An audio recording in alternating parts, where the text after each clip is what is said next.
And when you have this many, everywhere you look, you just might need some professional help. This is definitely above average for seeing them in a house. To see them all in the sink, all over the counter, to see them on the floors in different areas, this is definitely a bad ant job. Glenn Farnsworth would know.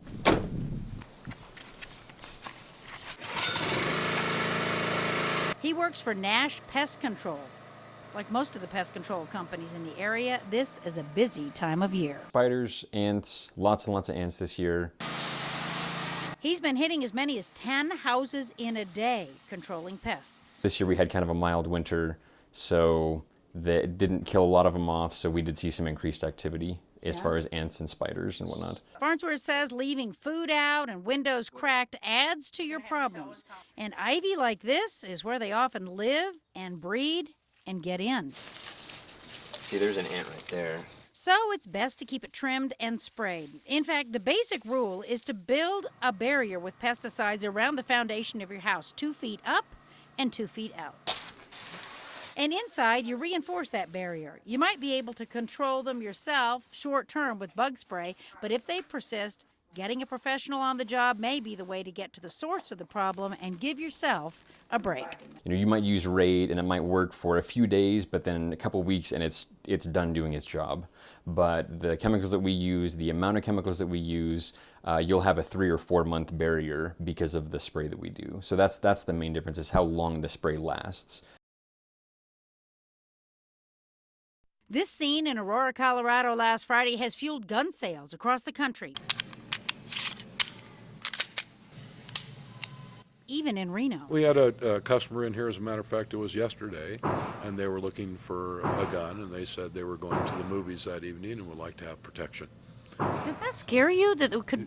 Does that? It bothers me. Yeah, it's troublesome. And my opinion on that is, yes, that's scary to think that we all have to start gunning up to be able to go to a movie. Now, keep in mind, there's no evidence people are actually packing heat to public places here. But there is evidence that they're arming themselves. Sales here at the Safe Shot gun range in South Reno are up, largely because of women. We're finding that a lot more women are getting interested in learning how to shoot a gun, how to be safe with a gun, and proper gun ownership. So I've seen the female increase has increased, in my opinion, about 80 to 90%. It's been tremendous. In and gives it a feminine touch to the gun. Attendance in safety classes is up too, and so is business with those coming in to sharpen their skills. Now you gotta also remember that this gun is gonna go straight up on you. It's gonna climb right up. Here at Safe Shot, they deal as much in recreational shooting as they do in self-defense. Okay, and the block.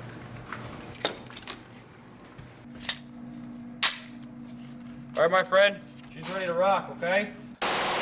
According to a recent Gallup poll, some communities have seen as much as a 60% increase in gun sales since the Colorado theater shooting. Here in Nevada, though, the increase has been characterized as slight. Safety in Carson City, Monday they received about 80 more requests than normal, and Wednesday requests were up by about 40.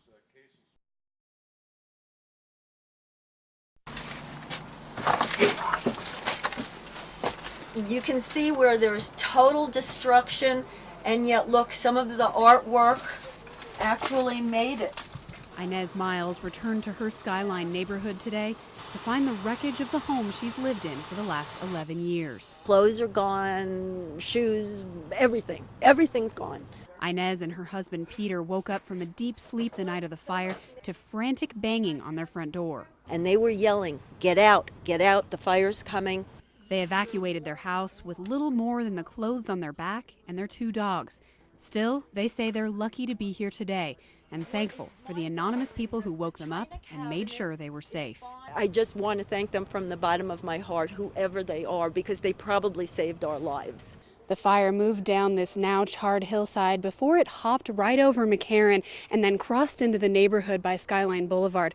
This neighborhood right here was one of the most heavily affected areas during the fire. Came down that hill and it was just like a fire tornado. I thought for sure this whole neighborhood was gone, to be honest with you. Never seen anything like it. Just down the street from the Miles house, the Elcanos live. The fire jumped the street and burned all the way up their lawn, just feet from their front door. But today, like the sign says, the Elcano family is thanking firefighters for making what they say was a miraculous save. They were such good people, and obviously they saved our house, so it meant a lot to us. All along the block, residents like the Elcanos are surveying minor damage and thanking their lucky stars. Fire crews saved more than 4,500 structures the night of the fire, despite intense winds and nearly impossible conditions. But some, like the Mileses, were not quite as lucky. Still, even amid the destruction, this family, like families across the region, mention acts of heroism, even the small ones. The firefighters moved my husband's motorcycle out of the garage to save the motorcycle. And there is a silver lining. Miles says their insurance is covering all the damage. And within 9 months, the site of this tragedy will host a brand new home. She says they'll pick up the surviving pieces and use them to start fresh. I get excited about what made it. And when I see something that didn't make it, oh well, it can be replaced. We got out alive. She says that is what matters most. Covering the story, Ariana Bennett, Channel 2 News.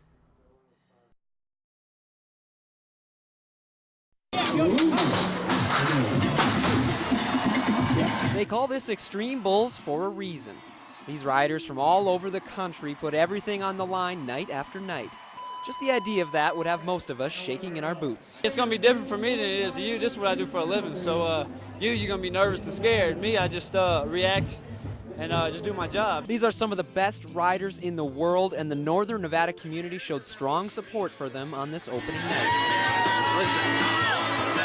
For the fans, this is a can't-miss event. I love coming here. It's just a tradition. I've been here since I was little. My parents have always been into the rodeo. Most folks threw on their best Western attire and joined in on the action. One Reno woman tells us you don't have to be a cowboy or cowgirl to look forward to everything the rodeo has to offer. Every year, obviously, dressing up, but the events are fun. It's fun to come watch the bull riding first night. It gets everyone excited.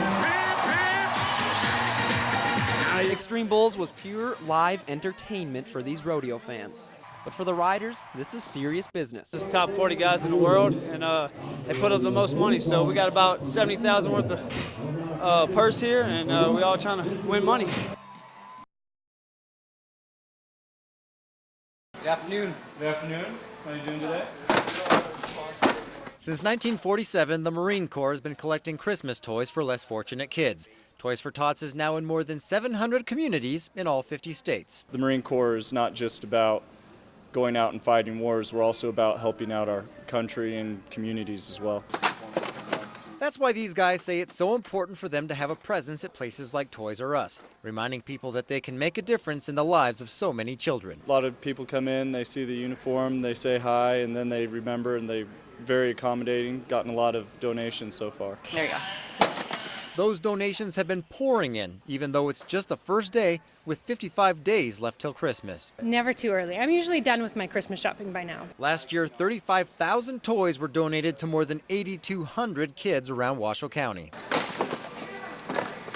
Bergen Smith is just one person who donated toys today, and for a pretty simple reason. Every kid deserves Christmas, and it gives you a better feeling about Christmas, knowing that you're helping, and it's kind of the true meaning of Christmas. But she also says more people need to be active in this campaign. Unfortunately, I think there's not enough effort. I think that more people could help and do more.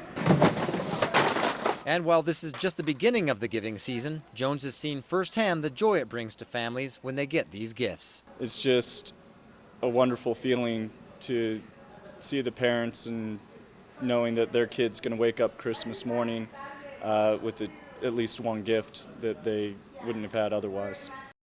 It was terrifying. How scared were you inside? I was scared. I cried.